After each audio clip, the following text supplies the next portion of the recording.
Assalamualaikum warahmatullahi wabarakatuh. Salam sehat, salam sejahtera untuk kita semua. Semoga kita dalam lindungan yang Maha Kuasa dan segala perbuatan baik yang kita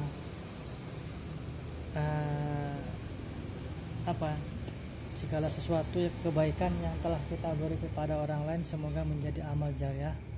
Begitu juga sebaliknya, apabila dikerjakan dengan salah, ya kita juga akan mendapatkan balasannya juga. Tapi mudah-mudahan apa yang telah kita perbuat menjadi amal kebaikan untuk orang lain ya. Nah, ini tekniknya.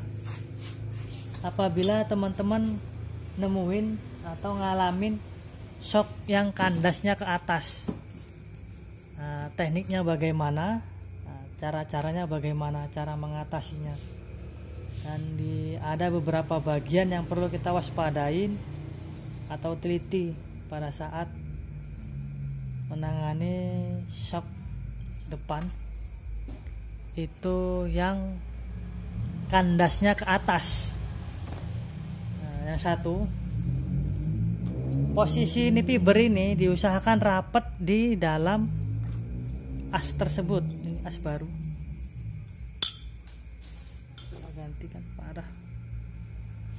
Yang satu pun dah parah banget tadi.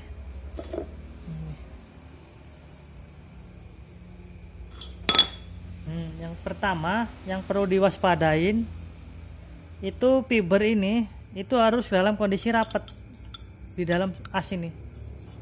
Ini sebenarnya kan masuknya gini. Nah, jadi ini rapat.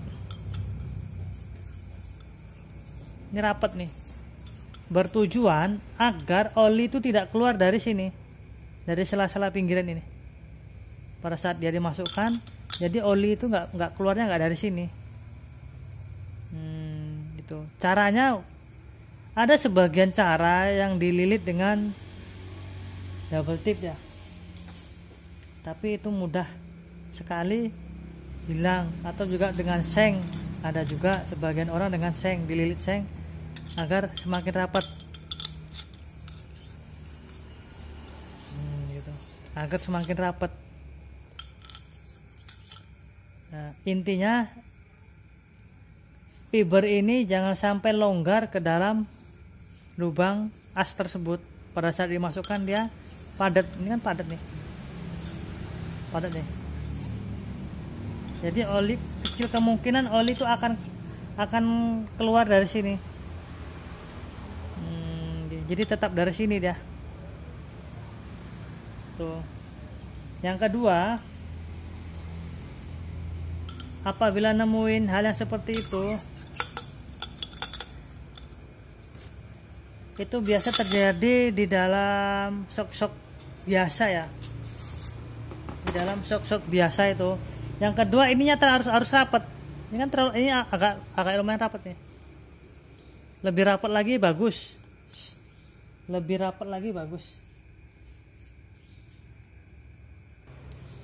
Nah, selanjutnya apabila menemuin shock yang kandasnya itu ke atas, yang harus diperhatikan lagi as ini.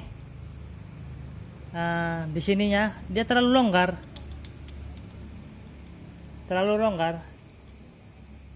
Nah, mengatasinya cari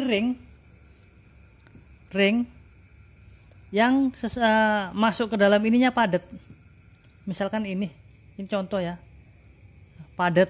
Setelah padat, diusahakan dia masuk ke dalam lubang ini. Ada sedikit ruangan tuh, ataupun tidak masuk tidak masalah, tapi intinya tidak mengganggu nanti pada saat ininya main. Misalkan ini kan terlalu besar nih, jadi ganggu. Misalkan kecil lagi, dikecilin, tapi lubang yang di tengah ini harus pas ya, harus padat ya, biar untuk mengurangi ini gini. Nah, setelah itu nanti lubangnya itu padat di dalam as ini, baru dititik las 2 atau 3 cukup. Intinya dia tidak jatuh saja. Nah, itu untuk mengurangi biar supaya ininya padat, ya nggak terlalu banyak goyang. Nah, itu. Dan yang terakhir, pada saat kita mengisi olinya, pada saat nanti itu ini dimasukkan, kan ini tadi terpasang, kan ditarik, kandas ya, tarik, kandas, tapi ini dalam kondisi dipasang tadi ya. Nah, oli yang ada di dalam ini harus menenggelamkan suling ini, setidaknya di atasnya. Nah, di atasnya ini oli itu nanti kan diukur. Jadi pada saat oli dimasukkan, dia ditarik ke atas. Pada saat suling ini dimasukkan, tarik ke atas, tekan kandas dia. Nah, kan itu kan kandas dia. Baru oli itu dimasukkan, harus menenggelamkan ini suling ini. Itu harus ditenggelamkan. Sikit aja nggak apa-apa, yang penting dia tenggelam. Jangan sampai kurang. Nah, itu. Dan jangan lupa sebelum dipasang tutupnya, pastikan oli itu di paling bawah semua. Nah, bisa juga dikocok 2-3 kali. Nah, itu. Masukkan, tarik, masukkan, tarik 2-3 kali. Setelah itu baru dimasukkan. Apabila sudah tidak bunyi, biasanya ketika dia dimasukkan, tarik, cekrok, krok gitu. Nah, setelah dia tidak bunyi, baru dimasukkan pernya.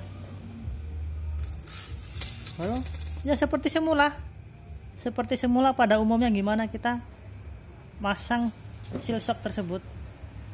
Oke, mudah-mudahan dipahami ya.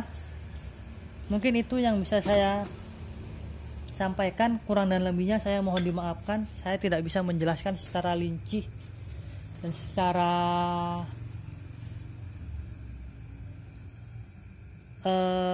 apa ya, teknik. Namun alangkah baiknya dicoba dengan cara itu. Nanti bisa dimana kekurangan dan kelebihannya kan bisa diperbaiki di kondisi di lapangan masing-masing. Oke, salam Bongkopla, mantap.